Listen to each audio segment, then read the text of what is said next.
Hindi lang dalawa ang sospek at posibleng gang rape ang nangyaring panghahalay at pagpatay sa 18 taong kulang na dalagang si Rona May Patricio. Ito ang inhayag ng kanyang ina sa panayam ng Radyo Bida na hiling ang pagsuko o pagkahuli ng mga sospek na lumapastangan sa kanyang anak.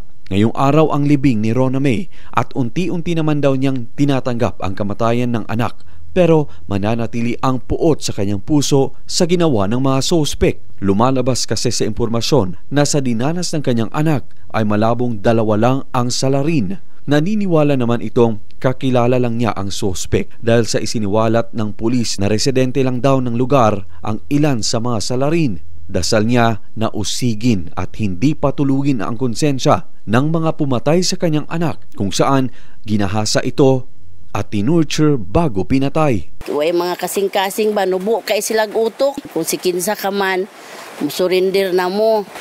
Bahala nang Ginoo sa inyo unsaon mo pagsilot. Kung kinsa man nagbuhat sa imuha, tudlo igud mi ayaw silag pakatuluga. Labis naman ang kanyang pasasalamat sa mga nakiramay, kakilala man nila o hindi, nakasamang sumisigaw ng hustisya para sa kanyang anak. Ililibing si Rona May ngayong alas 10 ng umaga sa lote malapit sa kanilang bahay.